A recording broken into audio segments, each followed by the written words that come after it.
In episode 2, we are going to be covering Shantae Half Genie Hero, the new 2017 DuckTales. We're also going to be talking about what is it like being in a Pokémon League. And finally, the long-awaited impressions of Rogue One, a Star Wars story. Now strap in and get ready to go beyond the start button.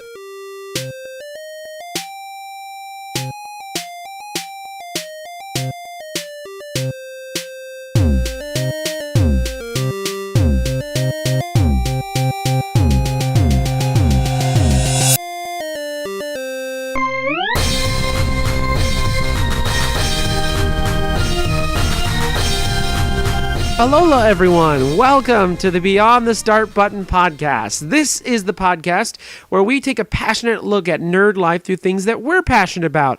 And we're going to be covering TV, movies, comics, anime and manga, and of course, video games. I'm UberNerd527, and I want to welcome you to our podcast. Now, if you listened to our first episode from last month, this episode is actually going to be a little bit different. And before we actually get into the podcast, I want to tell you guys why. Now, between when we recorded our last podcast and when we posted it and when we're recording this podcast, a lot of stuff had happened. Now, we had actually planned that episode 2 would be kind of our best of 2016 and what we're looking forward to 2017. And we were also going to throw some other things in too. Well, the best of and the look ahead was so jam-packed full of things that we wanted to talk about that we decided to make it a separate podcast. So, listeners, you are actually going to get a special gift this month. You're going to get 2 podcasts this month. So you're going to get, of course, this podcast, and then, of course, you're going to get the podcast for kind of our wrap-up of 2016 and our look ahead at 2017. So look forward to that podcast a little bit later on in this month. Now, as for this podcast, let's talk about what we're going to be doing today. So first, we're going to start off with Press Start, which is our segment where we just basically talk about just whatever we're passionate about this month. We're going to talk about Shantae Half Genie Hero, my review about that game. We're going to be talking about the DuckTales series, which will be premiering this year, and they just recently announced the voice cast. We're going to be talking a little bit about that. Then we're going to go into Pokemon Rewind. This is the segment where, of course, we talk about Pokemon, and we're going to talk about everything Pokemon. We cover the manga, we cover the video games, we cover the anime, we cover everything, and so we're going to be talking a little bit about that in Pokemon Rewind. After we talk about just a little bit about Pokemon, we're going to have a special segment where I actually went to the Fashion Square Mall in Orlando, went to their Pokémon League on Sunday, and actually interviewed a lot of their members. I also interviewed a friend of mine and fellow podcaster and professor of the Pokémon League, which basically means he's just the guy who runs the league. And that, of course, is Dainel. And Dainel is from a podcast called The Reasons I'm Broke podcast. So we'll talk a little bit about that when we get to this segment. Then finally, the meat of this episode, the thing that you've all been waiting for. We're going to be talking about our impressions of Rogue One, a Star Wars story. And we're also going to be joined by another special guest. We're going to be joined by Raygun, the creator and founder of the Arcade Archives Network. Me and him are going to talk about our impressions. In fact, we recorded this podcast on the drive home from seeing the movie from the first time. So it's going to be a little older, it's going to be a little raw, and for those of you Star Wars fans there, you might cringe because at that time, I didn't know all the characters' names because me and Raygun actually wanted to stay so fresh that we only watched the first trailer and we didn't even really research the names or anything like that. We just kind of went in as fresh as we possibly could. So please forgive us for not knowing all the characters' names and all that stuff, but we just wanted it to be as fresh as possible. And then after me and Raygun talk about the movie, Danny the Ultrasonic Player is also going to put his 2 cents in after that. So that's pretty much our podcast for today. So let's go ahead and press start.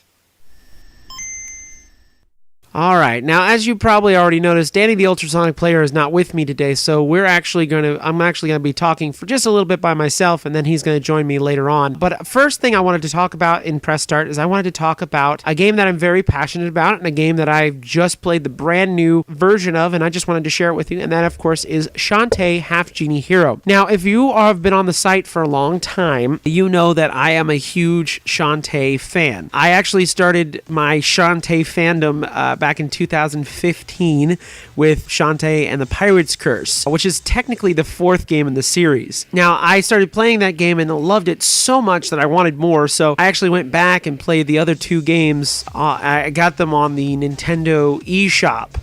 So I got the original Shantae game that actually came out for the Game Boy Color back in the day, and then the Shantae Risky's Revenge, which came out on the DSi, not when the DSi was a thing, but then they also put it on the 3DS's eShop, so you could purchase them as well. Ever since then, I've just been a huge fan of Shantae, and that's 2 parts, really. The first part being, I love side-scrolling video games. I just absolutely adore side-scrollers. Since I was a little kid, I've loved Mario and Sonic and Rayman and other side-scrollers that I really enjoyed. And honestly, I feel that that's my favorite genre of video games, is side-scrollers. When I played Shantae for the first time, it kind of made me remember those side-scrollers I used to play when I was a kid, but at the same time, it gave me kind of a new experience with it. So if you haven't checked out Shantae, I highly suggest it. Now, the second reason I love Shantae is actually because of the company that makes them, and the company that makes the Shantae games is called WayForward. Now, if you've never heard of WayForward before, WayForward is mainly they do a lot of side-scrolling video games. They really do a great job at these side-scrolling games. Now, if you've never heard of WayForward before, you may have heard of several of their video games. Now, 2 most notably that I want to share, besides, of course, Shantae, is Batman the Brave and the Bold for the Wii. If you haven't played that yet, it's really cool. A very great adaptation. It's kind of more like a side-scrolling beat-em-up game, but it's just so much fun, and you can have all your friends come and join you, the different DC characters throughout the Batman the Brave and the Bold. So definitely check that out. And then the other one, of course, is DuckTales Remastered. And DuckTales Remastered was a redo version of the original NES game that came out back in the day when DuckTales was super popular, which was actually made by Capcom back in the day. And WayForward did a great job of bringing back that original DuckTales feel. And the most notable thing that I want to hit on real quick, because this goes into my review, is that DuckTales Remastered had hand-drawn sprites with 3D backgrounds. And I believe, if I'm correct, that they actually use the DuckTales Remastered engine to create Shantae, Half Genie Hero.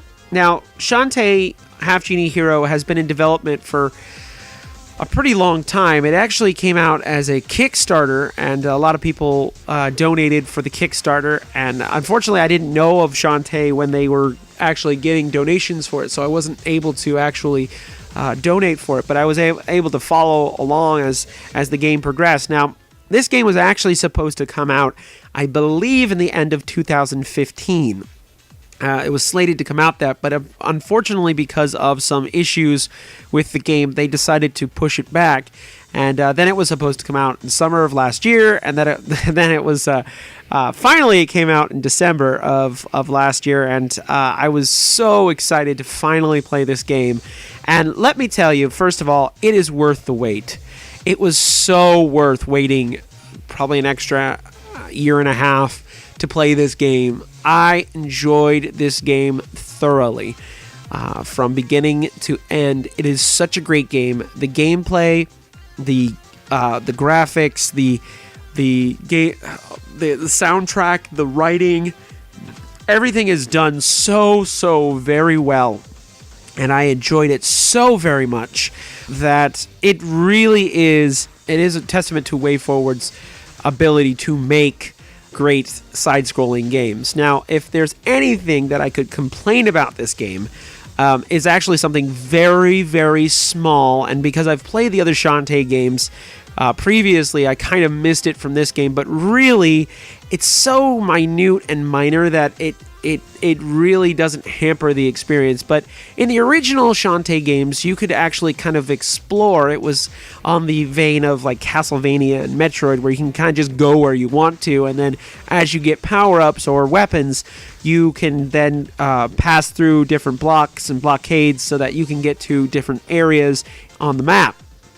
In this game, it's more of a straightforward side-scroller game. So it has the overworld map, and you get to select the level, and then you go into the level, and then you can do all that stuff, very similar to like Super Mario Brothers 3 and Super Mario Land and games like that. So I kind of miss the freedom of exploration that the other games had. Again, though, this is a very minor thing because you can go back into levels and you can discover hidden treasures and hidden items in each level as you get more power-ups. I just kind of miss the fact, the little bit of freedom to almost like an open world game where you can kind of just go where you want to. I just really miss that about the game. But again, it's very minor. Everything else as a part of this game is so good. Another thing I wanted to hit on real quick, and this is more of a wish. So since Shantae is a genie, I'm hoping she is listening to this. Maybe she'll grant my wish, but maybe Way Forward is listening to this. Anyways, I would really, for the first Shantae games, they haven't done any kind of cutscenes per se. I would really like it if they could do some cutscenes, even if they just use the engine, which they kind of already do in the Shantae games. But I just want to really have them kind of, want to have them kind of plus it a little bit.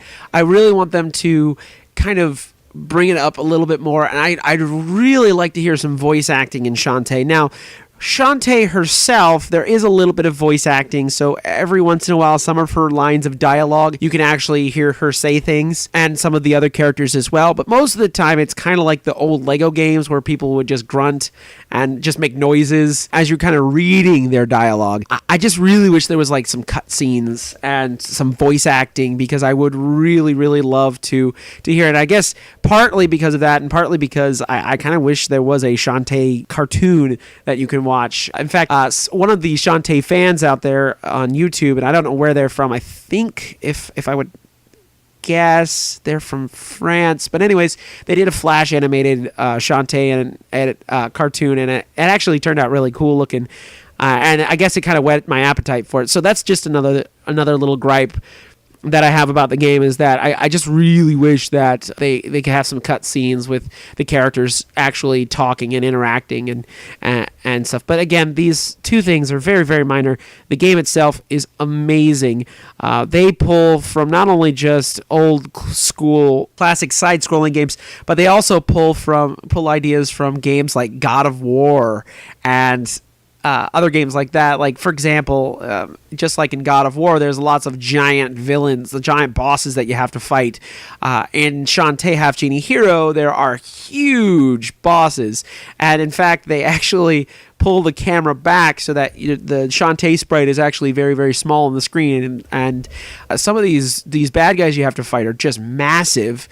And it's just so cool to see them try all these different things with the game. It was kind of a gamble, and I think it paid off very well for them. So if you're looking for Shantae Half Genie Hero, it is on all platforms except for the 3DS. So you can get it on the PlayStation 4, on the PlayStation Vita, on the Wii U, on the Xbox One, and on, I believe I already said the PlayStation 4. However, I was told when I was getting my game that the Wii U version was actually canceled. That is not the case. There is a Wii U version. There is a hardcover version of the Wii U version, and there's also a downloadable version as well. So highly suggest it, highly pick it up. If you get the hard copy version of it, you also get the soundtrack for the game as well. So like I said, the soundtrack is one of the best parts of all the Shantae games. I love the soundtracks for pretty much all the games that had soundtracks. Now the Game Boy Color game had music, but of course it was chiptune music because of course it was on the Game Boy. But the other games are just as good, if not better, and it just ramps it up a little bit more. So highly suggest it. Try it out. Shantae Half Genie Hero. All right, so now we're gonna get into DuckTales. Yeah, so it looks like there was this announcement about a brand new DuckTales cartoon from Disney. So Uber Nerd, what do you make of it? Well, the show itself was actually actually announced probably about earlier in the year, but we haven't heard anything about it really. No. We just knew it was coming, and then they teased with a little concept art for it. So we haven't heard anything since. Well, now they decided to introduce us to the new voice cast for DuckTales. Yeah. And I think they did it in probably the best way possible. I think it was such a creative thing to do. And so what they did was they had the entire main voice cast sing the theme song to DuckTales. Wow. And as the song kept going, they would introduce each person as their character, who they're playing and whatnot. Wow. Now, This I got to see. Yeah, it's really fun. Most of the people in it, I don't know who they are from what I've been told from other people, that some of them have been on Saturday Night Live. Mm-hmm. Some of them have been on Community and Parks and Recreation, which, again, I've never seen. Interesting. So I don't know anything about that, but that's what I've been told by a couple of friends who have watched this video with me. But the one part of this announcement trailer blew my mind, and I actually was told this by a friend, and I didn't believe her at first because I was like, no, there's no way. But so when I started watching the trailer, though, it confirmed what she said. Voice actor who is playing Scrooge McDuck is David Tennant. What? Get out of town. David Tennant. Seriously? For those of you, oh my the God. Doctor himself, the 10th Doctor. Also, he was in the Harry Potter movies. Huh. He was also in Jessica Jones as the main villain in Jessica Jones on Netflix. Yeah, so you can see him in all these different shows. He is a really good actor. I really appreciate him. He's also done voice acting as well. He's done a lot of shows nowadays. You can actually find him on not only 2 animated versions of the Doctor Who, but also you can find him on Nickelodeon's Ninja Turtles. Whoa. As a robot. And then on Star Wars: The Clone Wars. Yes. As a robot. Oh, wow. So he apparently he likes to voice robots. I don't know why. Clearly. And speaking of which, I think he plays a certain character in the new Star Wars cartoon Rebels, though I can't remember exactly what, but yeah. Or at least according to Dave Filoni. Okay. Anyway, so right. I mean, I'm just like, wow. I mean, here I thought, because initially, I'm not. Initially, when I first heard about this, I wasn't sure what to think because the original cartoon was just so much of a classic. Right. Granted, which is kind of strange because, and the reason why I'm saying this is because I don't have the box sets yet. I know that is blasphemy, especially given that I am a huge fan. I still have the original NES DuckTales cartridge in my house. I have the remastered version, which again is amazing. But my gosh, but just hearing what you just said about the cast doing a little impromptu performance of the original theme song, it's like, okay, now I'm sold. I really gotta check this video out. You gotta check this video out. It's a lot of fun. Each person starts singing a part, and then they put the voices together, and it's actually quite just a fun thing, and it actually shows us that this cast is really excited about doing this show. Yeah. And I'm very excited. Now, here's the other thing that I think is great about David Tennant. I don't know if you know this, but David Tennant is actually Scottish. So I think he's going to fit a Scottish rich duck perfectly. Hands down. Yep, hands down, no doubt about it. Now, don't get me wrong. I love the original voice of Scrooge McDuck. Yeah. Alan Young. I think it's going to sound a little weird at first because I'm so used to hearing his voice come out of Scrooge McDuck's mouth. Exactly. When you think of Scrooge McDuck, you think of the late great Alan Young. Yes, yep. And his last project was DuckTales Remastered. Yep. Which was really cool to hear him do. Yep. And even he did sound older, but not too much. He didn't seem that much older. No, you could tell that he's aged, but you could tell that he's aged, but at the same time he still sounded like Scrooge McDuck. Yeah. So I like that. But I really do think that David Tennant is going to do justice to Scrooge McDuck. Yeah. I truly believe that David Tennant is going to do justice to Scrooge and actually bring an authentic. You mean those sort of nuances that you'd come to expect from somebody like Scrooge McDuck? Right, exactly. And I'm sure that the writers will try as hard as they can to keep it in. Now, I've seen the character models for the DuckTales characters. It's going to be a little different. We also know that Donald Duck himself will be in the show as well. Oh, okay. Whether he's going to be like one of those reoccurring characters that pops up every once in a while, just like in the original, I don't know. But it does show him in the concept art for both. They did 2 pieces of concept art that are actually quite similar, and both of them have Donald Duck in it. They did a teaser trailer, and you can actually hear Donald Duck in the background. Donald's gonna be in this. Okay. And I'm excited to see all this, and I wonder if they're going to do it more like the kind of a mix between the old school comic and the DuckTales that we know and love. Now we know the character, we know pretty much the original cast is coming back. So we know that Launchpad's coming back. Yep. We know that Scrooge, of course, Huey, Dewey, and Louie. We know Webby is coming back, and we know that Mrs. Beakley's coming back. Now, it looks like Huey, Dewey, and Louie are slightly older, as well as Webby. So they made them slightly older. Yeah. Maybe in the tweens, kind of. Yeah. Which they've done before with Quack Pack, which I actually enjoyed Quack Pack. Yeah. Not a lot of people did, but I kind of enjoyed it. It was kind of like a DuckTales light, if you will.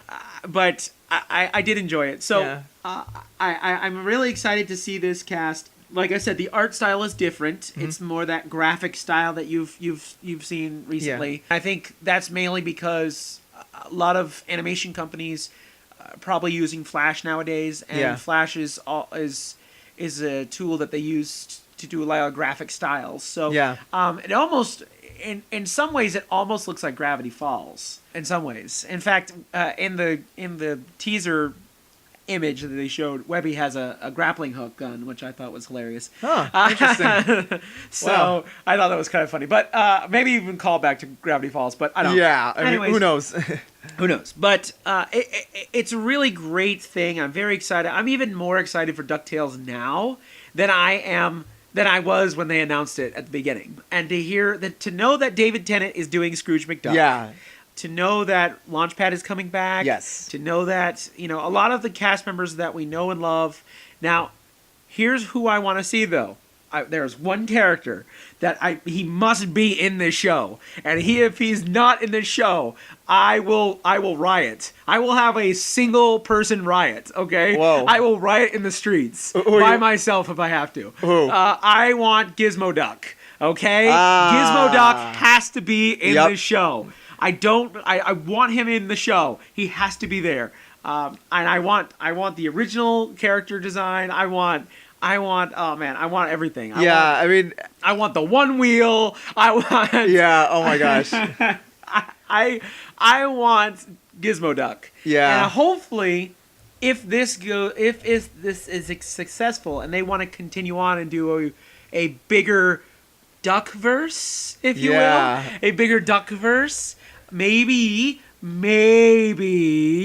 even throw in Darkwing Duck. Wow. Okay?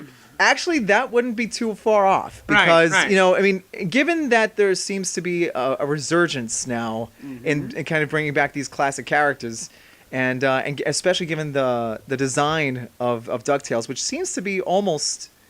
because, again, I still have to go back and look at the concept art myself, but...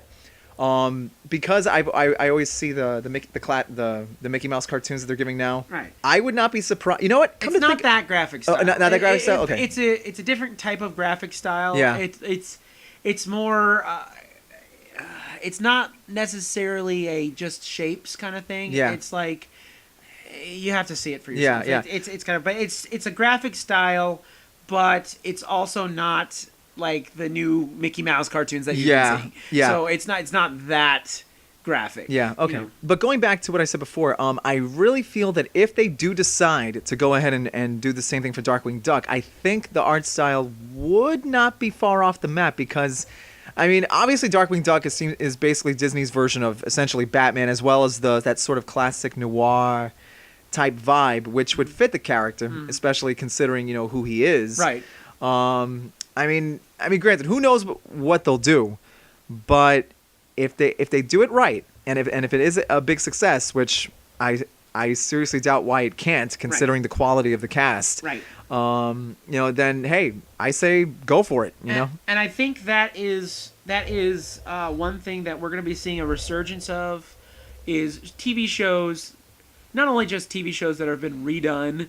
Yeah. And to really grab that adult crowd as well as the Right. kids. But I think it's going to, and we've been actually seeing this a lot lately. Yeah.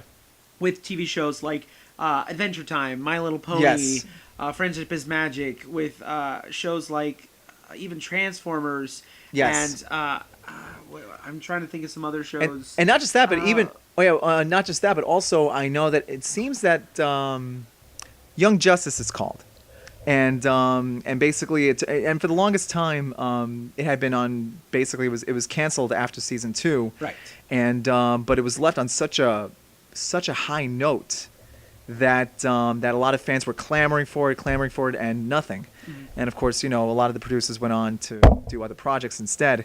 But then just a few months ago, there was an announcement that not Justice League, but Young Justice was coming back for season 3, but on Netflix. Right. Which is really good, because from what I understand, because I didn't get a chance to see all the episodes in the show, but the times that I did, they really straddle that line on the ratings of the show, and not in terms of like people watching, but in terms of like PG-13. They were really straddling that line, but in a smart and intelligent way. Right. And the beauty about Netflix, and this is something I've found out, just about every Netflix show, is that you don't have to worry about the standards and practices thing that you would have to deal with on a regular TV network. Right. With Netflix, you have a lot more flexibility, and obviously that's where a lot of shows seem to go. I mean, Voltron, Legendary Defender, I believe that one was done purely on Netflix, and from what I understand, what I've heard from fans, both fans of the original that came out in the 80s and they love it. It's amazing. So that is how you do a good show. But yeah, there seems to be a resurgence of new animated things. And it seems to be a resurgence of things that both kids and adults can sit down and enjoy together. Yes. Which I like that. Yeah. I like that we're getting to this point where our consciousness is that not that cartoons are just for children. No. That it could be for everybody. Yeah. So I like that. Yeah. I like that. All right. So that's pretty much it for our press start segment. So now we're going to move on to Pokemon Rewind. Woo! Hey, this is Keldeo, the Sword of Justice, and you're listening to Pokemon Rewind. All right. So the first part of Pokemon Rewind that we're going to be doing here is we're actually going to be playing through a recording that I did a few weeks ago at Coliseum of Comics in the Fashion Square Mall. The Fashion Square Mall, for those of you who don't know, is in Orlando, Florida. For those of you not listening in Florida, my friend Dainel, who is actually a fellow podcaster as well, he does a podcast called The Reasons I'm Broke Podcast, which is a great show. Great show for those of you older kids. Yeah, yes. You younger kids, not yet. Not yet. But if you're an older kid and you like pretty much the same thing that we like, I would highly suggest it. He is in charge of a Pokemon League at the Coliseum, and they meet every Sundays and Mondays, Sunday afternoons, and Monday nights. It was a very great experience that I had. I really had a great experience there, and the people there are really great, and Dainel knows what he's doing. Oh, yeah. He really does. And so what we're going to do now is we're going to turn over to me, past me. We're going to turn over to past me, and have past me kind of just talk to a lot of the people that are there, and of course Dainel himself, and talk about the Pokemon League. And this was during their winter tournament, so they actually had a tournament. Now, when I say league, I mean this is for the TCG, or trading card game, for those of you not in the know. So this is for the TCG. It's not for the video game, although I do wish that there was a video game group, but that's just me. This is for the card game, but we had a lot of fun there, and I really wanted to share this with you. So let's turn it over to past me. All right, so we're here for our first interview with Dainel, and again, like I said earlier, Dainel is the professor. I thought it was gym leader, but professor of the Pokemon League here, and also a good friend of mine and fellow podcaster as well. So, Dainel, how does it feel being part of the Pokemon League, being in charge of it all? It's a lot of fun. First off, hello, Arcaders. Is it Arcaders? Yes, it's the Arcaders. Yeah. How you all doing? No, it's great. It's built a place where a lot of these players can come out. They can test out their decks. A lot of casual players, especially. And then we introduced tournaments about a year and a half ago. So a lot of these players have been seeing their decks and they've been developing their skills throughout the year. And that's really rewarding, especially as a professor, just to see them finally get the confidence to go into a tournament, play, and most of all, have fun. So how long have you been the professor of the Pokemon? I want to say a little over 2 years. Okay. We started Pokemon League here at Coliseum of Comics around that time. Okay. And we started running the tournaments, as I mentioned, a year and a half ago. But yeah, a little over 2. Okay, cool.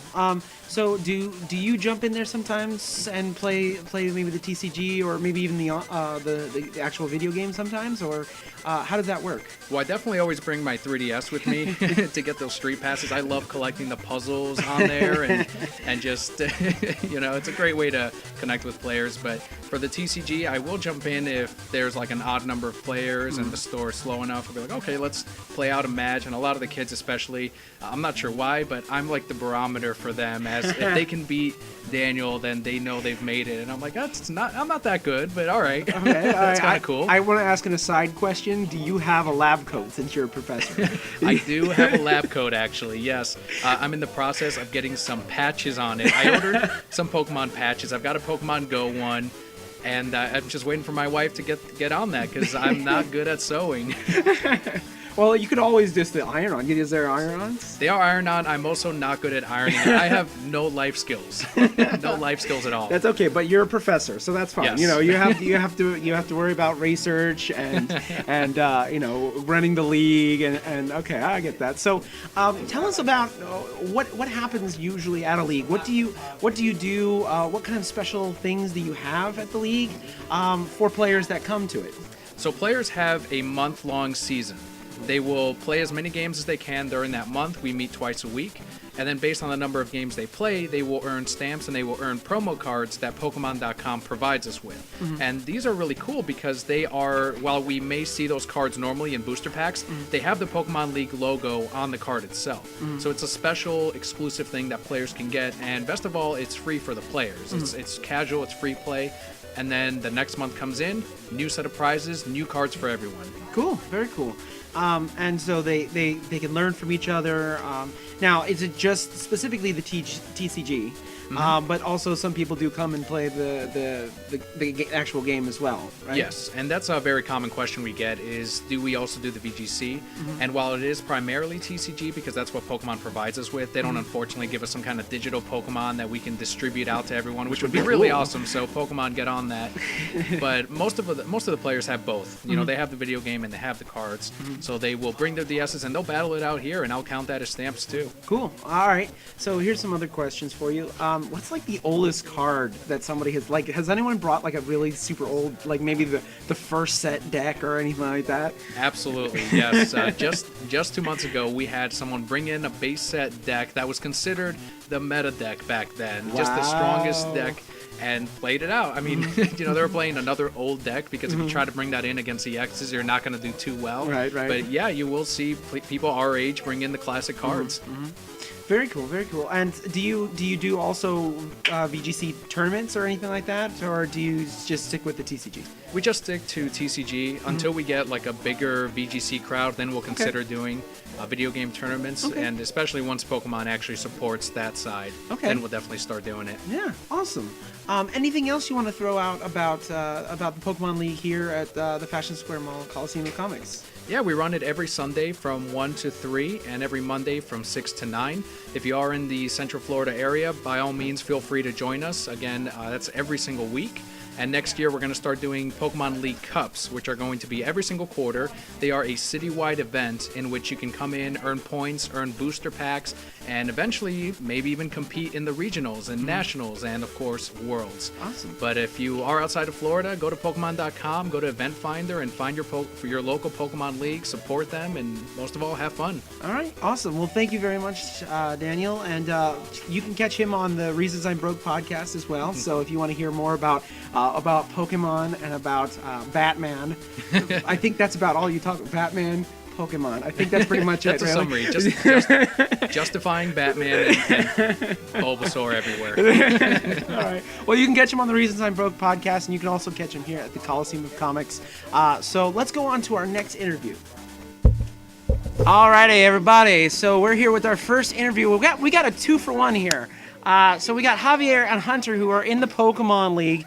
Welcome, gentlemen, to the podcast. Welcome. How are you guys doing today? We're good. All right. So let me go ahead and get started with some questions. All right. So my first question is, how long have you guys been doing this Pokemon League? Probably for about a year. About a year? 11 months to be exact. 9 months? 11. 11 months. Wow. Okay, so almost a year. Okay. Awesome. So how long have you been playing Pokemon? Playing Pokemon like on video games and stuff. All of it. Since we were like 6. Since you were 6. All right. What was your first Pokemon game? Play Pokemon Emerald. Emerald? 2015. 2015? Oh wow, you guys make me feel old. Okay. So, my first game was Red. Was the original? Was Red. Awesome. So, how long have you guys been playing the card game for? Probably for about a year. About a year? 11 months. 11 months? Awesome. All right. And what kind of deck do you run? What kind of types do you have in your deck? I mean, you don't have to tell me everything, just in case you want to keep it a surprise. But what kind of type Pokemon do you have in your deck? What kind of strategies do you use? Stuff like that. Mega Mewtwo Y and Volcanion. Those are the Okay. 2 decks I play. Okay. I usually prefer fairy decks and water decks. I hate fire. Yeah. So it's your favorite types is fire types? I hate fire. I'm sorry. You water decks. You like water types? Yes, because there's no ice type. There's no. Oh, okay. All right. Have you won any tournaments or anything like that since you started here? I've got like second place, highest. Okay. Second place too. Okay. Cool. Awesome. All right. What about the video game? Do you guys play the video game as well? Yeah. Do you play in tournaments with the video game, or is it just the card game? Kind of alone on the video game. Okay. I prefer just to play the video game alone. Oh, okay. All right. So, but you do like to play the card game with others. That's cool. Yes. Oh, that's cool. All right. So, who's your favorite Pokemon? I have to ask. I always have to ask. Anytime I meet a Pokemon fan, who's your favorite Pokemon? Cario. Lucario? I have a list, but I was just gonna say Zoroark. Zoroark? All right. Awesome. Very cool. I like those choices. All right, awesome. Well, thank you guys very much for your interview. We're going to go on to our next one. All right, so we're back with another interview. This time we are here with Dylan. Dylan, what's up, man? How you? I'm doing very well. Oh, that's good. That's very good. All right, so let's talk about the Pokemon. You play the Pokemon TCG, yes? Yes. Okay. So how long have you been playing said Pokemon TCG? About a year, probably. I've been collecting for 2 or 3 years, probably. Okay. All right. Now, this is probably going to make me feel old. Okay. What was the first Pokemon anything that you either saw, watched, whatever? I started watching the anime when I was like 4, so that's like 2008. Okay. Just because I need to feel old, what part of the anime was it? I think it was like... It was black. It was the generation before Black and White. I don't... Oh, Diamond and Pearl? Yeah. Oh, okay. Yeah. Okay. So you were 5 years old when Diamond and Pearl. Wow. Okay. Yeah. I'm feeling old. Okay. So did you start playing the games, or did you start playing the TCG, or how did you get into like playing the games and stuff? Oh, this is a really awesome story. Okay. For my birthday, a few years ago, my dad got me Black, White, Black 2, and White 2. Okay. All at the same time? Wow. Okay. All right. And that was your first Pokemon experience? Yes. Cool. Who was your starter? Always Oshawott. Oshawott. All right. I like All the right. balance. Oh yeah, definitely. I like Ash's Oshawott. If there's one Oshawott I love, it's Ash's Oshawott. So anyways, so you played through that, and then you've played it ever since Black and White? Yes, I got X, and I haven't got Omega Ruby or Alpha Sapphire Okay. or Sun and Moon yet. But Okay. I'm getting Sun and Moon for Christmas. Okay, awesome. All right. So, how did you get into the TCG? How did that work? About a year later, I told my dad knows that I love Pokemon. His girlfriend actually, her son had a huge bin of just a ton of Pokemon cards, and I got all of them. And there were a ton of hollows, and I was like, oh my god, this is amazing. Oh, awesome. All right. And then how did you start playing in this league here? A few, the first week of this month, I was looking at leagues because I've been watching league vlogs. Trainer TV, I think, was the YouTube channel. Right. And so I looked up Pokemon leagues near me, and I found this, and I've been coming here for the past few weeks. Oh, awesome. So you've just started coming here. Do you like it? Is it a lot of fun? This is like the most fun league. This is the most fun Pokemon event I've ever been. Awesome. Now, do you bring both your games and your TCG, or just specifically TCG when you're here? TCG. Just TCG? All right, cool. All right, now I have to ask, because anytime I meet a fellow Pokemon fan like myself, I have to ask this one question. You probably already know what it's going to be. Who's your favorite Pokemon? It's like the stereotypical Pokemon. It's gonna be Pikachu. It's going to be Pikachu. All right, so why do you like Pikachu so much? Just because it was the first Pokemon I ever saw. Oh. I was watching the anime and I saw Pikachu and I was like, oh my god, this is amazing. Like, how did these people think of this? Yeah. Oh, okay. Awesome. And so now I know that not a lot of people like to talk about their deck. Okay, so whatever Pokemon deck you have, but tell us whatever you can tell us. How's that? So what kind of deck do you run? What kind of types does it have? What kind of Pokemon specifically do you have? And then maybe even give some tips to those listeners out there who maybe want to start their own, start playing the TCG and stuff like that. The Nidoking deck, a Nidoking deck. Yeah, and it has only Psychic. It has a couple of Mewtwo's, some.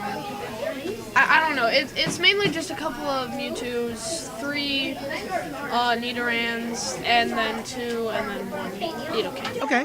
All right, awesome. So, what would you suggest? Would you suggest someone just pick out a Pokemon that they like and then build a deck around that, or maybe just a type that they like, or just start playing? Okay. First of all, I would just like to say there's nothing wrong with starting with a starter deck, but I would recommend editing it. Okay. Just a bit. Take out some energies and add in some trainers, or take out some Pokemon and add in some trainers.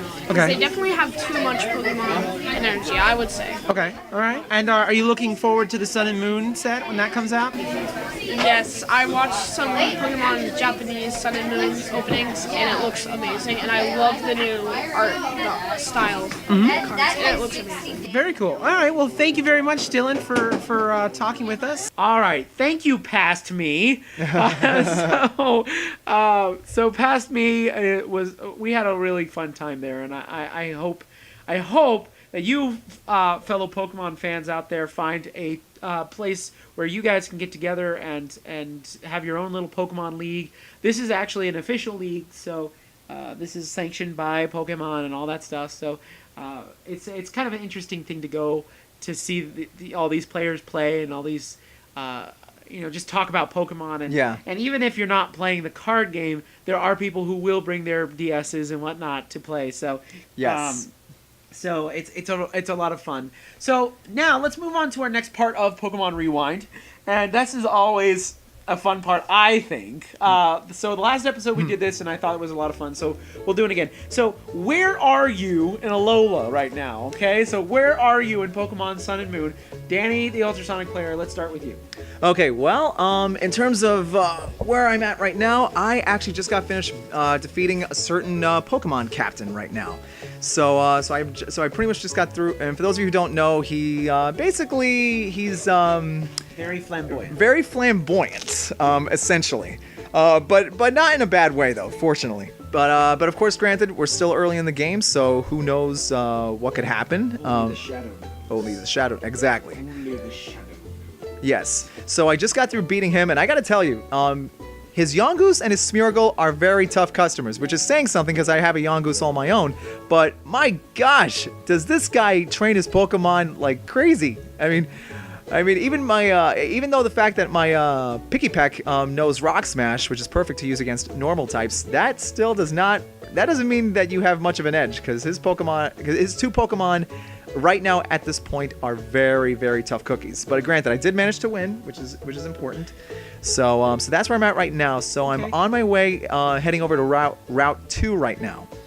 So yes, I'm still on the first island, but that is currently where I'm at right now. So hopefully the next time we do this little segment, I'll actually be further along. Okay. But that's my current thing right now. So where's your team? Who's your team? Who's your team as Okay. of right now? So let the audience out there know who your team is. Okay. Who's your playthrough team so far? Okay, well, it does fluctuate over time, yeah. but as it does. As many playthrough teams do. Yes, but I can tell you right now, my current Poke team that I've got on hand right now are Meowth, Poplio, Munchlax, Spinarak, Picky Peck, and actually a Litten, which I got in a cool link trade, which I have to credit my good arcade brother, Obernerd. Thank you so much for helping me out with that. I know, right? So yes. Wonder Trade is wonderful. Oh yeah, believe me. And for those of you who have Sun and Moon, and are curious about the Wonder Trade, really give it a shot. You will be surprised as to what kind of Pokemon you actually might get. So I mean, again, you never know. Right. You never know, and that's the beauty of it. That and also the GTS, because if you don't want to Wonder Trade, if you want to know exactly who you're getting, the GTS or Global Trading System is also very much improved over what it has been in the past. So please feel free to go on there and get the Pokemon that you need. And now that we have the QR codes, you can scan those and you can find Pokemon that you haven't seen yet. So it's a lot easier to find Pokemon and get them off the GTS than it has been ever before. Speaking of QR codes, Yes. so this is another special announcement for those of you Pokemon trainers out there. Now, if you have beaten the game, you are now given a QR code for the mythical Pokemon. There's a difference between mythical and legendary. Legendary you can catch in the game, mythical you cannot. So there's a QR code for the mythical Magearna, which is a fairy steel type Pokemon, and it kind of looks like a cross between a metal bunny and a little, like a servant, like one of those old-timey servants. It's a really great Pokemon. I haven't technically fought with it yet, so I can't tell you how it is in battle. However, and this is kind of segue into the next thing, but however, I have noticed that a few of the teams, professional teams, have been using her. So now, here's how you do it, okay? If you go to Pokemon.com, there is a QR code online. All you have to do is bring up your QR code scanner, scan Magearna, and then go to Melee Island, where the big mall is, the inside mall. And you can actually, there's an antique store at the very back of the store. If you go there, you'll meet a guy there, a big buff dude, who is delivering a box full of what he says is an antique. Mm-hmm. And the antique store doesn't want it, so they give it to you. Because you just randomly walked up, and lo and behold, who is in that box? Magearna is in that box. Wow. So it's not necessarily a spoiler, really, but No. but you get Magearna. It's a really great Pokemon. I can't wait to use it. Steel Fairy is really kind of a cool typing. I know that Pokemon like Cleffa is another Steel Fairy type, and Cleffa are very difficult to beat. So having a Magearna would be very good for your team if you use mythical Pokemon. Honestly, I don't use mythical Pokemon. I don't even really use legendaries. I know. I know out there, a lot of you out there who are in the scene probably like, well, that's stupid. Well, I just don't like to use legendaries. I like to use the Pokemon you can catch in the game. So that's just me. But I think it's a really cool Pokemon. It looks really cool. And I can't wait to see the movie. Oh, yeah. Volcanion and the Mechanical Marvel. which also has Magearna in it.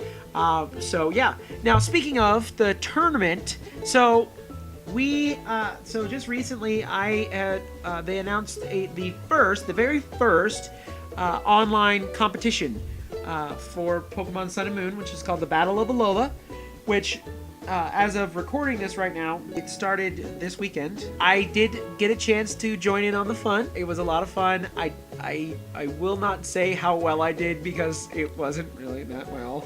But I just used my playthrough team. I didn't EV or IV train or anything like that. I just used the team that I went through the game with. But it was a lot of fun. I had a lot of fun playing it, and I cannot wait to get those 50 battle points. That's going to be all worth it. Yeah, very, very fun time. So Battle of Alola, very good. I can't wait to hear the next one. So the only weird thing about this game was that you couldn't use any items. No items. So it was like old school. It was like old school Pokemon with no items. Oh my gosh. But they also had like every Pokemon from Alola was eligible to play in the game. And that also included Greninja. Oh my gosh. You got. So I did fight against someone who had a Greninja, but I beat them thoroughly. So, but anyways, it was a lot of fun. So, Battle of Alola, very, very, very, very cool. So that's it for Pokemon Rewind this week. So let's move on to the meat and potatoes of our podcast, and that is the Rogue One, a Star Wars Story review. A not so long time ago in a podcast that you are currently listening to.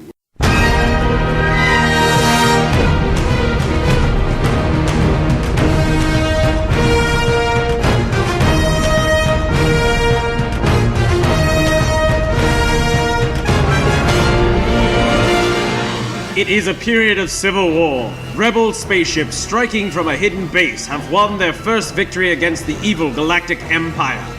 During the battle, Rebel spies managed to steal the plans to the Empire's ultimate weapon, the Death Star. An armored space station with enough power to destroy an entire planet. Meanwhile, three nerds get together and decide to record a podcast to talk about the brand new movie, Rogue One, a Star Wars Story. So get ready to hear our special edition of the Beyond the Start Button podcast, featuring Uber Nerd 527 and Danny the Ultrasonic Player, with special guest, the creator and founder of the Arcade Archives Network, Raygun.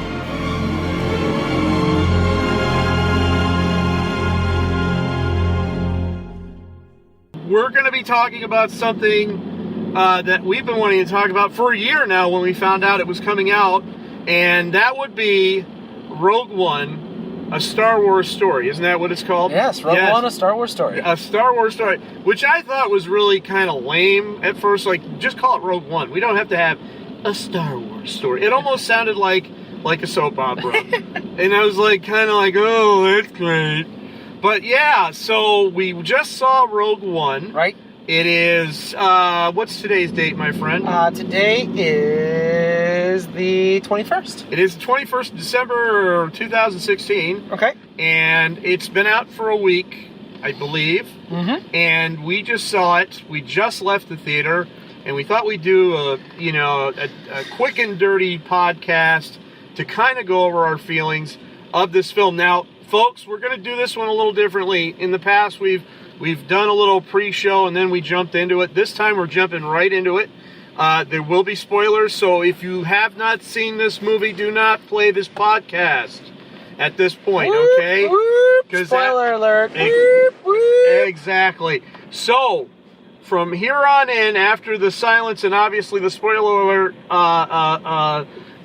little soundbite we'll have, we were going to jump right into the middle of this film. So at this point, if you have not watched this movie, please turn this podcast off and listen to the other two that I have been working on for the last 6 months, because they're not about this movie. Okay? So here we go. All right, listen up smartly. This right here is your spoiler warning, which means if you listen past this spoiler warning alert and you haven't seen the movie yet and it spoils the movie for you, well, it's kind of your fault because you listened to it even though I warned you you'd not listen to it. So, this is their last warning. Turn back now. Don't listen to the rest of this podcast if you haven't seen the movie. Spoilers! Okay, let's talk a little Rogue One, shall we? Let's do it. All right, sir. I'm going to jump over to your side. You're the younger guy. You know, my brain is foggy. I'm still taking everything in I just saw. Because honestly, if I had to name this movie, and I already said this to you when we were leaving the theater, I would call it Star Wars Everybody Dies. It's like, wham! There you go, buddy. Oh, wow. So, well, honestly, when they showed the cast photo, probably, 9-10 months ago, that was my first thing I thought about. I said, because if you listen to the in A New Hope, when they're at the base and they're talking about the plans, they say that many people gave their lives for these plans. They weren't kidding, because like every major character dies. Everyone. There is no one left at the end of this film other than Tarkin, Vader, and Princess Leia, and of course her dad. Her pop dies in the next film. You know the sequel, A New Hope. Right. But that's pretty much it. So, yeah, that was what I thought of as soon as I saw the film. And, of course, that part for me was very depressing because you knew. It was kind of like watching the prequels and knowing that this small child into a young adult and everything, you already knew what was going to happen to him. You knew that he was going to become Darth Vader. And you were sad for him. If you liked the films, you were sad for him. And that's how I felt going into this movie. I was sad because I knew that no one in this film would be left standing. If they were going to be pulling an Obi-Wan Kenobi and disappearing and hiding on the desert planet somewhere. So I knew that going in. But what were your impressions of this? First of all, I would like to say that I really did like the score for this film, the look of this film, and the characters. Yes. I was a little worried at the very beginning of this movie because I didn't think I would connect to any of these characters. Yeah. But I did. Yeah. And by the end of the movie, I was actually really sad when a lot of them started dropping off. Yeah, and, I have to agree because they were slapdash together like in the other films. I mean, but in the other films you knew there'd be a sequel and those people would be coming back. Right. But here you get right into the heart of things, and the next thing you know, the end of the film comes. Well, and I feel that this has kind of a Joss Whedon thing, is that if you've ever seen Serenity, and again, spoiler alert if you've never seen Serenity, one of the major characters in the film dies. Right. And none of the Firefly fans knew that was going to happen. And it also made you scared that the rest of the cast was going to die. Right. Well, actually, two major characters die in the movie, but one was a surprise. One we kind of knew it was going to happen. Right. The other one we didn't know until it happened. Right. And the reason he put that in there was because, there's been many movies where the main characters are going to survive because either there's a sequel already planned or something like that, or something along those lines. But because we don't know what happens, it makes you care about the stakes a little bit more, and it makes you go, well, who else is going to die? Who else is going to bite the dust? Right. Now let's get away from the whole dying thing. Yeah, absolutely. For a little while. Yep. So my only complaint about this movie. Yep. And I've been seeing this a lot lately in a lot of media. Right. Not just this movie. Right. And I think I've said this in plenty of other podcasts as well. I really don't like when some of the movies or TV shows or whatever just go through everything so quickly that you don't really have time to process the information in your brain. Exactly. Now, I understand that they really needed to get to point B, but they wanted to give you some backstory. They wanted to show you where these characters come from, but I really, really wish that they would have taken a little more time with it and given me my brain a little bit more time to process what's going on. Right. Maybe even taking a break halfway through and just kind of maybe showed a scene, during Jin's childhood with Sol Guerrero, what that kind of thing was all about. Yeah, maybe that just show was like a little teeny little story. Yeah, because all you see is him open that hatch, come with me, blah blah blah, and then all of a sudden she's an adult. Right. And you didn't get a feel for their really relationship. anything. Yeah, there was nothing there. Yeah. So and then I felt it just moved a little too fast at the beginning. Right. Now, once it got midway through the movie, though, then it slowed down, and then I was able to process. That's why I was scared about these main characters, because I didn't know if I liked them or not, because they introduced them so quickly that I just was like, okay, who are these people? Where are they from? Absolutely. But once it took its time a little bit more, once you understood the characters a little bit more, then I enjoyed it a little bit more. And then at the end, I was sad these characters gave their lives. Yeah. And I think everyone had a hero moment. I think everyone had the moment where you're like, these guys are awesome. So that was my only complaint about the movie, really, is that beginning moved a little too fast. Yeah. If it was me writing the story, I probably would have taken a little bit more time at the beginning. But does that hamper my enjoyment of the movie? No, absolutely not. It slowed down enough in the middle to where I could catch up with everything. But there's still a lot of things that there's a lot of characters I still don't understand. Right.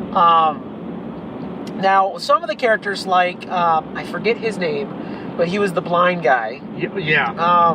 And again, this is why it's so fast.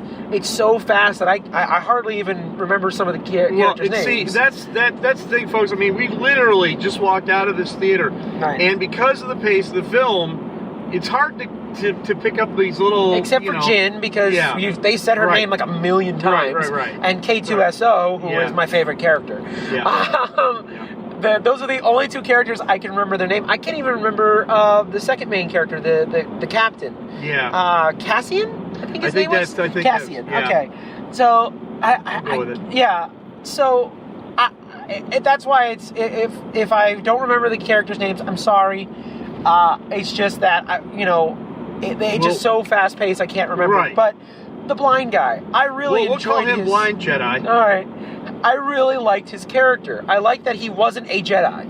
He does not have the power of the Force or anything like that. He's more like a Force monk, if you will. Well, the impression I got of his character was that he, probably blind all his life, probably looked up to the Jedi to the point where he used his blindness as kind of almost a link to the Force, because everything he did worked because he was blind. Right. He literally could almost see without seeing. Right. So, and that's why he always chanted, I'm one with the Force, I am one with the Force. Yeah, he would always say that. And then, of course, he pulls out that weapon, and I'm like, wow, he can actually shoot and hit targets. And, because you get the impression... Now, we're going to call him Blind Jedi Guy. And hey, folks, I mean this only jokingly, okay? We love these characters, but we're just taking it in, so this is just a good way to reference... We didn't have time to research this, but again, the pace of the movie just didn't get me to remember these guys' names. But and then you had the guy, I'm going to call him Vacuum Cleaner Gun Guy. Because I'm not sure why in the heck this guy had this contraption on his back. I'm going to call him Jane. Okay. Because he reminded me of Jane from Firefly. Oh, okay. Well, I was thinking more shades of Luigi's Mansion there with the vacuum cleaner on his back. Oh gosh. But he was obviously an impressive marksman. He could hit anything with that elephant gun he was carrying. And then we find out later it actually has almost like a bazooka on it. Right. Then of course you have the captain, right? Who Cassian. obviously is a sniper. He's a marksman. And you get that he has a really dark past. because in the very beginning, he's talking to the one gentleman who obviously has been injured due to something, and he has to get out of there, and he's like, I won't be able to get out of here. And he says, no, don't worry, we'll make it, and then shoots him dead. Well, right there. Blam. Done. That's the thing that I've noticed, too, is that, like, a lot of times in filmmaking, especially nowadays, like, your good guys aren't always so good. Right. You know, back in the 70s, and when Star Wars was first made, you knew the Rebels were the good guys, and you never ever saw them do anything that would not be what a good guy would do. But you had Han Solo, and right. You knew that Han Solo, as much as you didn't see him do things, right? Obviously, Han shot first was basically what you saw. You knew that he was capable of killing, right? You know, so it kind of harkens back to that. He was the Han Solo of this movie, right? And that's what I liked his. You know, he grew up tough just like she did. He lost a lot, just like she did. Yeah, he makes a point to say that. Then you have, like I said, blind Jedi, and vacuum cleaner guy. You have the Imperial pilot. You have the Imperial pilot, who, by the way, I really thought was going to be a double agent. I thought he was going to turn around and do something dirty, and he didn't. No. He was in it for the long haul, and that really impressed me, because that would have been something, like, it harkens back, and as much as I really wanted to love that movie, was Indiana Jones and the Crystal Skull, where you had his friend who shows up out of nowhere. We know nothing about that character. He's supposed to be his best friend, and he turns on him. Right. You know, and I thought that was such a cheap shot, you know? And that's what I was expecting out of this, was that the Imperial pilot was going to be that kind of character. He was going to turn around and do the dirty deed and stab them in the back. And when he doesn't and sacrifices himself to send that transmission, I mean, then that's where, you know, we joke about everybody dies, but everybody dies for a reason. Right. Yeah, it's not just everyone's dying just because they wanted to kill everyone. Right. No. There's a reason for it, and again, everyone has their hero moment. Yep. And everything pieces together so nicely. That's what I like. To get that transmission out to the rebellion. And I'm just going to get this out here because it's been driving me nuts since I saw it. The plans, and you look at it today, and it was so cool back in '77 when you first saw it. But honestly, it looked like an animated GIF. They were saving a GIF. Okay, the GIF's been saved. Here, send it off. Get it out there. It's a GIF. It spins around. Yahoo! That's like, wow. It was so impressive. Well, but you know, it had to reference the original movie, so that's why, you know. But also it gave a little bit more. Because if it had today's technology, that wouldn't have been as hard. Yeah.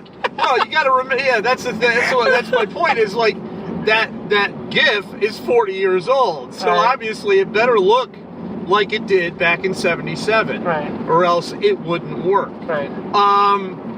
So. Oh, I forgot to tell my favorite character. Well, that's what I was going to say. Well, your favorite character, and I'm going to let you talk about this one. K2SO. Right.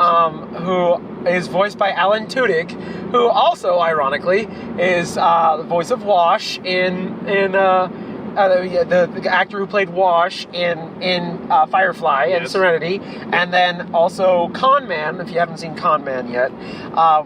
And it was actually kind of funny when he was filming Con Man, he was actually doing the voice of K2SO, but he couldn't tell anyone what he was doing. Right. He actually had he was under contract, he couldn't say anything. Right. He could only say that he was doing a film, and it may or may not have to do anything with Star Wars. Right. That's all he could say. And, there's an interview with him on a British talk show, and it's quite colorful language-wise, so I won't use the words, but he has a conversation with Anthony Daniels, okay, because he wants to get into the role of being a droid. Right. He wants to understand the master who has done this for 40 years, so he goes to him and he says something. He goes to him and says, I'm going to be the droid in the new Star Wars movie. And he says, are you in a costume or are you doing motion capture? He says, why motion capture, of course. And he turns around and says, you son of a whatever. And basically lays into him because he's not having to wear a costume. And then the premiere happens, and, you know, he's not quite, you know, Anthony Daniel's obviously not a fan of motion capture because he's been in the costume. He's been the droid. Right. You know? So I guess they do the premiere, he sees the movie, and Anthony Daniels is sitting next to him, and he looks like he's about to cry, and he turns to Alan and says, you F. Because he was, like, so impressed, he just blurted it out, like, you know, but he was jealous at the same time because his role didn't require him to get into a metal suit and be screwed in and that, and the other thing. He had a nice, cool motion capture outfit on and some stilts, and that was pretty much it. So I just thought, you know, and of course I can't use the language, but the language actually made it very funny because that was the last thing you would expect Anthony Daniels to say. And, you know, but I thought it was interesting that he would actually go to Anthony and ask his advice, how he would handle being a droid. Right. You know, because you want to make sure that it matches with everything else that's happened. Right. It's 40 years later, different technology. How does this work? You know, how do we make it a part of a universe that is so dedicated and loved by people? Right. Because at the end of the day, you know, acting aside, there are two things everybody goes for. They want to see droids and they want to see outer space battles. And if you can't get those right, it's not a part of the universe. It doesn't feel like it fits. And I think, in a way, some of the prequel stuff being as over the top as it was with some of the fight scenes, I think it went too far. And I think that's why, like, a lot of people, you know, kind of fell out of the film because of it. And I don't think that this movie suffers with that at all. Right. And that's what's really cool about it. Well, the battles. I also like K2SO because he wasn't your typical Star Wars droid. You actually got to see him fight. Yes. You got to see him shoot. He was very sarcastic, which I loved.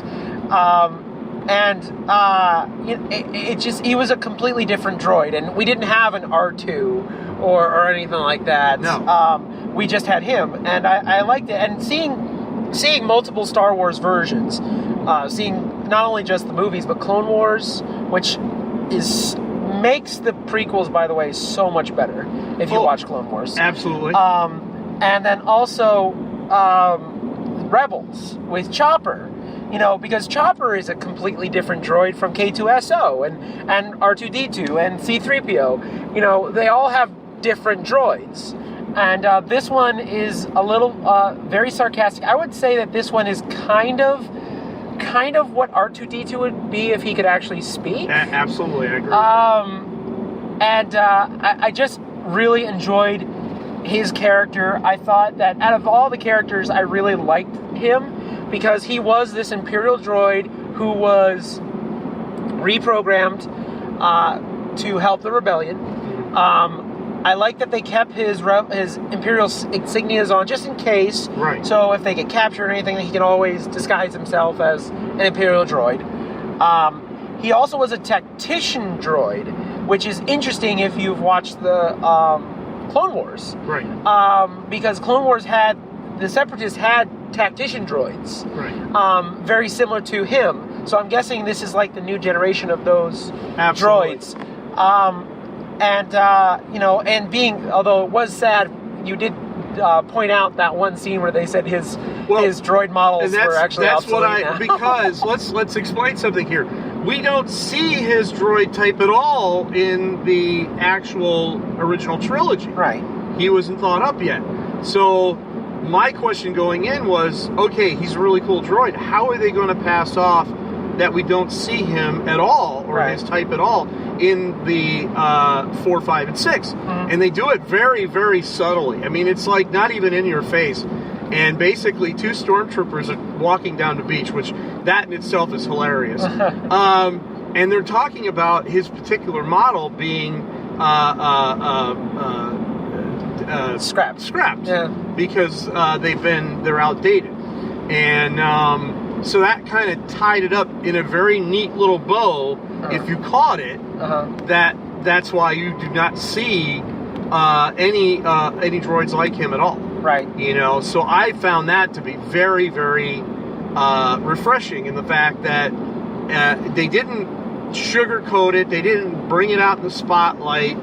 It was just a subtle little, and you know, if you missed it, you can catch it when you see it the second time, or you get the Blu-ray. Right. You know, so I really appreciated that they didn't dumb it down for the audience. Right. That obviously the white elephant in the room, the fact that he is not in any of the other movies. But I mean, some droids though look very similar to him, like the medical droids look very similar. Absolutely. So you can tell that, you know, they obviously, you know, are manufactured either at the same place or they use similar parts. Right. And I appreciate that even more. And I think that's what I love about the Star Wars universe is you know, the way they've built the backstory for all of this and how all of it is tied together. Well, I mean, even it's so incredibly important to me too, because like I said, I've been watching Rebels. I just finished season 2. I know I'm behind. Season 3 is going on right now. I know I'm behind, but there is a scene where the Rebels, the main crew, goes to Geonosis. Yes. Now, if you've watched the prequels, there's a very small scene of Count Dooku getting the Death Star plans from the Geonosians. Yeah. And leaving the planet. Right. So we know that the Geonosians were building the Death Star at that particular moment. Right. They were starting to build it. Okay. Right. So one of the things I've always wondered is if Geonosis was such a hot spot for the war, how did they hide the Death Star? Okay. So I was wondering about this. Well, then the Rebels season 2 comes up and they go to Geonosis. Now, obviously, this is after Clone Wars. Yeah. Okay? They go to Geonosis to go see, I kind of forgot, but they notice, they scan for life. Right. And there's no life on the planet. None.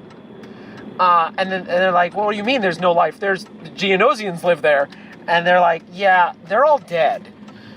And they noted that they were having ship platforms, and the ship platforms were humongous. Right. So automatically that tells me that they built pieces of the Death Star and probably shipped them out somewhere.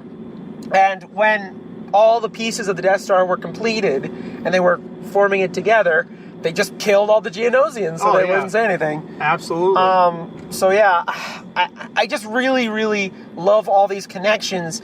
The fact that Sol Guerrero is a character from the Clone Wars cartoon, and they made him, you know, in this movie. You know, having all this connect together is so rewarding, especially for a person who has watched Star Wars from the beginning. And, you know, I grew up on Star Wars. I can't tell you the first time I ever saw it, but I can tell you it's been around, you know, all my life. And anything Star Wars I will watch. You know, I am not a big fan of the prequels, but it doesn't hamper my enjoyment of Star Wars. No. And the prequels have their place. Right. And as the universe gets bigger and they fit the pieces together, the prequels make sense. Well, yeah, and that's the other thing I love about this movie, too. I'll go ahead and throw this out there, too. One of the things that always gets, you know, made fun of or always gets made fun of or always pointed out is how come the Imperials didn't know about this small little port that if you shot a torpedo through, it blew up the entire station. How did they not know this? And this movie explained why. And really that's the entire reason the movie, in a nutshell, is there, because they have to give it away. And that the fact that the dad didn't want to work for the Empire, but he was the guy who could get the kyber crystals to work and this, that, and the other thing. And he said, you know what I'm going to do? I'm going to screw this thing up so bad that they're not even going to know what hit them when it happens. Right. And that's what I love about the movie, ultimately, is that it was done out of the love for his daughter and the rebellion. And even though he had to do the job, he chose to do it so that he could make a difference. And, and I think that's really what the movie's about for all the characters. They do it because they know at the end, whether they're alive or not, they made a difference in the fact that they attempted to do what they did. So I think that really is the reason the film needed to be made, because there was always that question of why and how, and that was always the joke, that was always the a giant space station, but I just used some torpedoes and it's gone. Right. Well, that ends that argument altogether. And I think that's really cool. It makes an emotional tie-in now. I really want now. I cannot wait for this movie to get out on DVD so that I can watch this movie and then watch A New Hope. Oh, yeah. And see it all together as one movie. When, basically everything is laid out for the first 5 minutes of the film, the last 5 minutes of this film. Right. And I think one last thing before we tie this up, we have to talk about the obvious characters that were in A New Hope that were brought back for this film, and that was my big your fear was about the other characters. Mine were about the ones that A, no longer exist because they passed away, or B, are too old to play the characters they did 40 years ago. And I think it was done very well until they talked. Then you could tell it was a PlayStation 4 game. But when they were moving around, it's like, son of a gun, those things. I mean, you're looking at Tarkin. Tarkin looked amazing. And he's been dead for, probably 30 years. And he looks just like he did in A New Hope. And you're like, and then he opens his mouth and you're like, oh my God, it's computer generated. But when he moves around, there is nothing. I don't think anything's been done to that caliber before. Just like what I was saying at the end of the movie before we left, I thought Tron Legacy did a phenomenal job of doing a young Jeff Bridges. Oh, yeah. I thought that was amazing. That was 6-7 years ago. Right. And you look at it today and it's very dated, you know, but then you look at this and I mean, you could see the liver spots on his skin and they looked real. Right. And even young Carrie Fisher. Yeah. And the thing is, she didn't look as good. She looked very waxy. But it worked. It worked because what it did is it tied in, because of course the end of the movie, here comes Darth Vader, he's killing all these guys off, but they get the disc through the door, and all of a sudden the escape pod goes down, and it's the first ship we see in the film. Right. And then they turn the corner, and there's Princess Leia. And it folds it really nicely in a package so that you know, like if you could watch them side by side, they literally would match up. Right. So, and I agree. I think that's really cool. And you know, even seeing Darth Vader in the movie was kind of neat to see.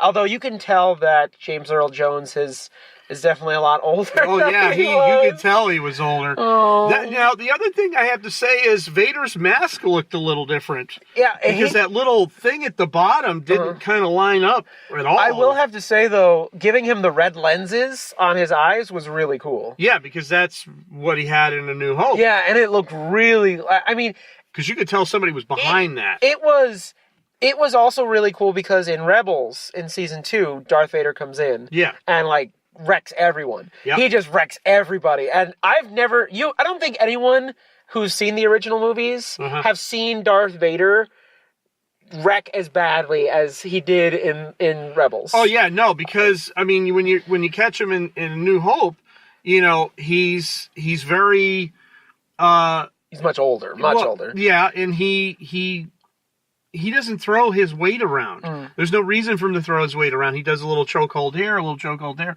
But then at the end of this movie, all bets are off. He pulls that lightsaber out. He's throwing guys across the room. It's like, wow, that now this is Darth Vader. Right. And you still, in that scene, I still got that feeling that I did in Rebels when Kanan and Ezra first met Darth Vader for the first time. It was like when you saw Darth Vader and he came out and he pulled his lightsaber out, you're like, oh, well. Well, it's been nice knowing these main characters Well, for the first season. But then you have the scene where obviously he's in his milk bath, which I'm not sure what the heck was going on there. But I think it was kind of cool to almost see, because again, in Rebels, there's a scene at the end of season 2 where Darth Vader gets his mask cut off, and you see his eye. Yeah. You see Anakin's eye. Yeah. And now, I don't know if this is connected to that. Obviously, I think it would be too many years if that was, because Rebels takes place, 13 years after Clone Wars does? And this one takes place, how many years after that? Well, this is right at the tail or the very beginning of A New Hope, so it's got to be a dozen years probably. Yeah. So it's got to be at least 10 years. I'm going to say 10. 10 sounds good. So this is about 20 years. So how old is Luke in A New Hope? He's a teenager, so he's probably probably 18, 19 years old. And we meet Princess Leia in Rebels, and she's probably about 13, same age as Ezra. So, I would say that this probably took place about 17, 18 years. So this was probably 5 or 6 years after Rebels. Right. There's no way he could be in the back. He could be away for that long. Yeah. So it was just a very strange thing, because we've always seen him in his suit. Well, he has that little chamber he goes into, and it reseals him and everything else. And obviously that bath is to probably help with the burns and this and that. And it was just a very strange scene, and you almost see his face. Yeah. I mean, it's like it just make a subtle turn. Yeah, you're just kind of like, can I see his face? Can I see it? So it was really cool. Now, speaking of milk, the one thing that just made me smile was the close-up of the blue milk in the beginning of the film. There was a big old container of blue milk, and I was like, oh my gosh, okay. Have you ever wondered what that stuff tastes like? I figured it was like blueberry. Apparently you can make it. Yeah. Yeah, and apparently there's an alcoholic version of it. I enjoyed that. I like that the farm that he lived on looked very similar to farms that you've seen all over Star Wars, including Luke's home on Tatooine. Now that's one thing I do want to bring up is I like the change of locales. In virtually no desert planets or anything like that. Of course, you have what is it? Jedis. You have that, which is kind of a desert planet. Well, they don't really explain much, but I kind of gathered from what the information that we've heard that this was actually a Jedi planet. Yes. That this was like one of their Kyber. This was one of their where they got their Kyber saber crystals. Which is great, because I'm glad to finally hear the word Kyber crystals in a Star Wars movie, because this has been something that they've been talking about in the animated series and the books and whatever forever, and you never get to, like, is this going to be part of canon, or is this? So you finally get to. It's very important. So now we have Kyber crystals and we have midichlorians. Okay, we don't talk about midichlorians. Kyber crystals now infused with midichlorians. I also like that Jyn had a Kyber crystal. That was a Kyber crystal around her neck. Yes. Now, whether her mother was a Jedi or not, I'm not exactly sure, because to me her garb kind of looked Jedi. Yeah, but you know what's funny is this harkens back to the original films, where people would just say, "May the Force be with you," because that was kind of their way of comfort and coming together and feeling, empowered, even though they weren't Jedis, but people who weren't Jedis would say it all the time. So I kind of like that, because it harkens back to the original movies. I also like that too, because now I feel at least now that it feels more part of the universe, that this is kind of maybe a belief system that a lot of the people in this universe believe in. We know that not a lot of people have seen Jedi for a very long time now, because Jedi have either been in hiding, are all dead, or something like that. But they've been around, so they haven't been around, so people haven't seen Jedi in a very long time. But the still belief in the Force, although most Imperials, though, I feel that the Emperor is probably like said, no, this is nonsense and poppycock. And, so a lot of the Imperials, even Tarkin himself, doesn't really believe in the Force too much. It's an ancient religion. Right, yeah. So, and, yeah. But yeah, I like the film. I thought it was really, really good. I liked it a lot. I can't wait to see it again. It's one of those movies whereas last year's film, Force Awakens, you kind of knew what you were going into. There were secrets and everything, but you knew this was a whole new departure. So it's kind of like, I'm taking it in, and I will probably have to see the movie again and do some research on names and things like that, so we don't call him Blind Jedi and Vacuum Cleaner Guy. But and no offense. I mean, again, we literally we're now on 38 minutes. We saw it less than an hour ago, and so we're taking it all in. It was an excellent film.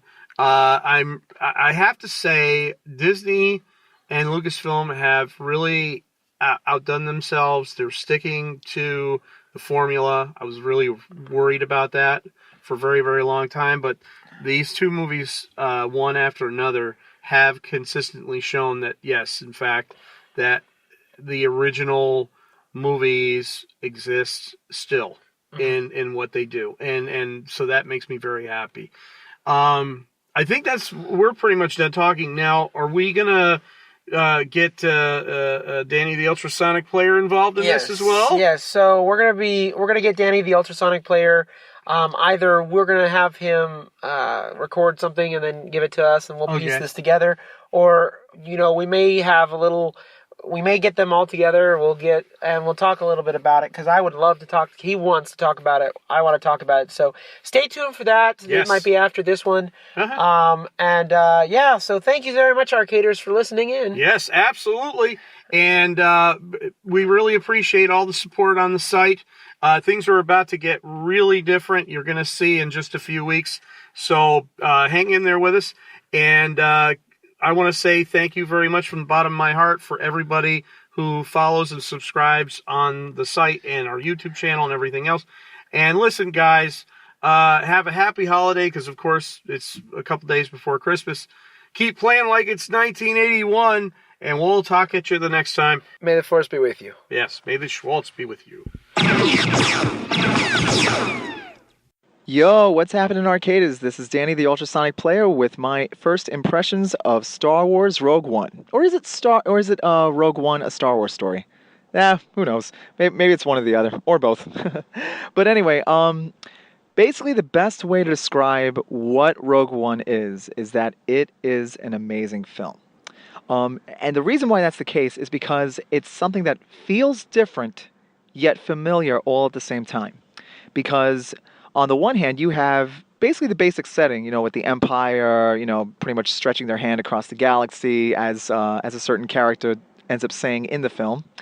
And they're just doing what the Empire does best, basically oppress people and push people around, the stereotypical, bully, pretty much being the galactic bullies that you expect them to be. But with that, even with all of that, it's basically told more from the point of view of regular people. And by that basically meaning just regular Joes and Janes. There's no Jedi Knights, there's no mystic powers, nothing of the sort. Now granted, there is still a strong belief in the Force itself, as yet another character ends up saying. But really, for the most part, it is told pretty much from the point of view of just regular people who are caught up in this whole conflict and all come together to essentially, take on the Empire and try to stop them from building essentially their super weapon, which, as everyone by now knows, is the Death Star. So basically what's going on is the Empire seems to be going to specific planets, like, for example, Jeddah being one of them, to get a hold of certain crystals, but not just your typical ones. No. But basically kyber crystals, which, as any Star Wars diehard will know, these are the crystals that Jedis use to create their lightsabers, or put specifically to power them. And so it seems the Empire's been collecting all of them for use on the Death Star. So yeah, no surprise as to what that's going to be for. But basically, they end up being successful, but in getting most, if not all, of the crystals. But what they haven't done yet so far in the beginning is test it out.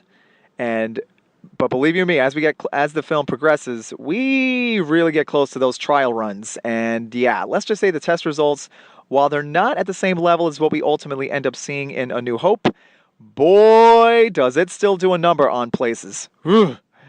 But in all, that is enough to give you a sense of what this weapon could do and why it's important that the Rebel Alliance has to find a way to stop them, even though initially there is no way to do it.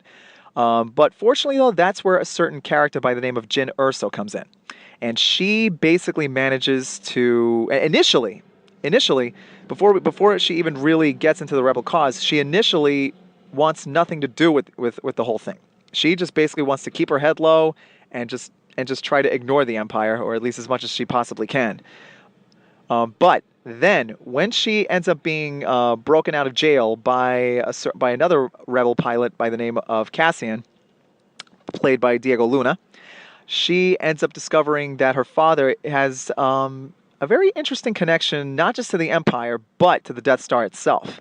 Now, as to what that connection is, you actually will find out later on, or at least you think you do, because you initially think, oh, well, maybe you find out that, oh yeah, this guy pretty much was responsible for the Death Star. But the thing is, as the film progresses, you find that there is a lot more to it than that.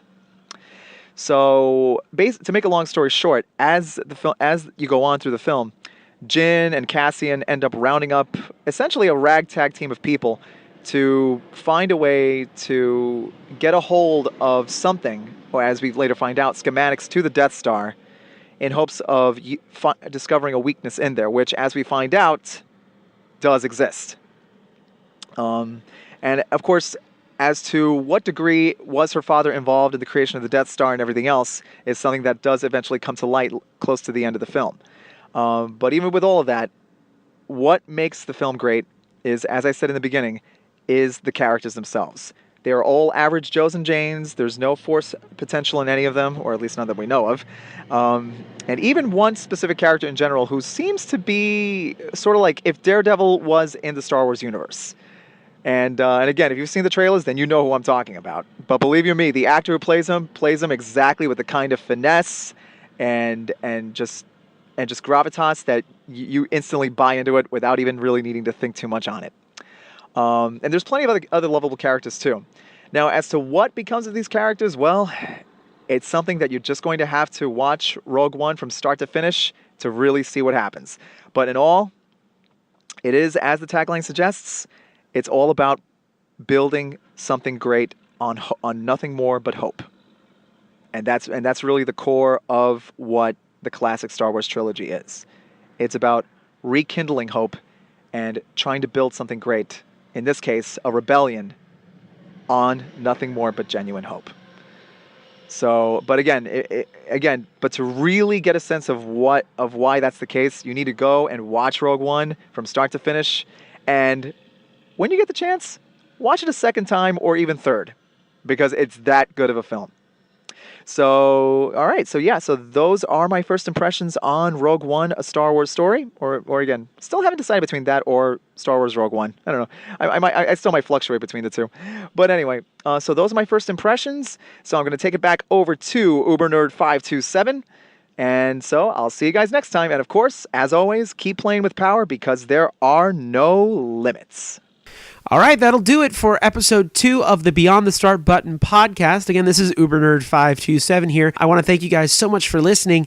Now, be on the lookout online on the site, thearcadearchives.com. We will be putting the second episode of this month up on as soon as we can, and that'll be, of course, the best of 2016 and what we're looking forward to in 2017. We're so very excited to share this all with you this month. Now, before we end the podcast, I want to thank Daniel so very, very much for allowing me to go to the Fashion Square Mall store and record during the Sunday Pokémon League. I also want to thank Raygun for joining us. He is the founder of the Arcade Archives Network. We are so glad to have him a part of our second podcast, and I'm sure you'll probably hear him on the podcast a couple more times.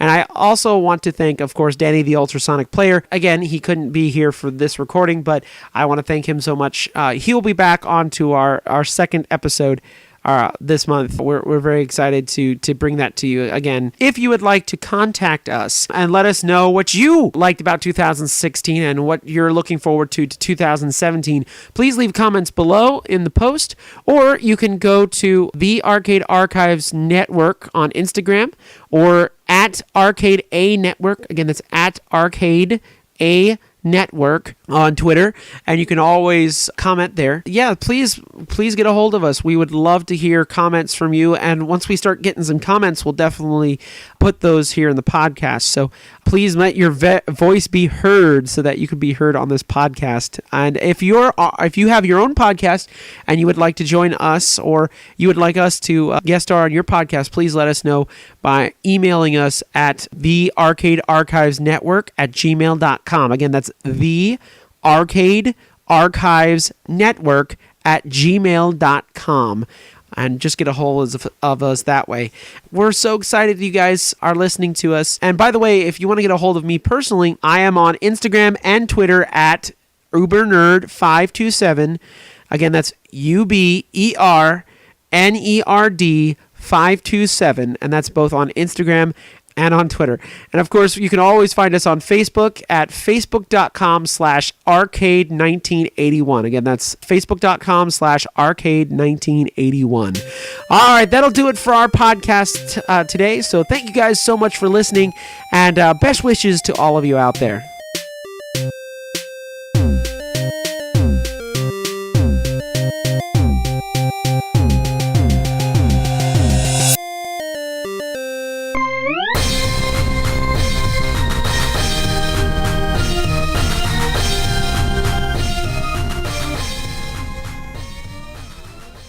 Hey Arcaders, this is Ray Gunn from the Arcade Archives Network. I hope you've enjoyed the podcast that you're listening to. If you're listening on iTunes, please give it 5 stars. A lot of time and patience go into every podcast we do. 5-star ratings help us so we can continue giving you this quality entertainment every month. And don't forget to share us with your friends. If you're listening to us on YouTube, please give us a like and subscribe to our channel. And if you're over on our Facebook page, please like and share. Once again, we do this for you guys, and we enjoy doing it every single month.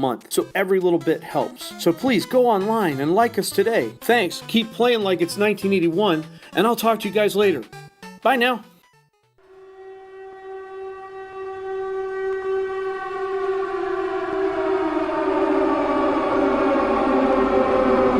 Message from headquarters. This is a Rebellion production and is part of the Arcade Archives Network. That is all.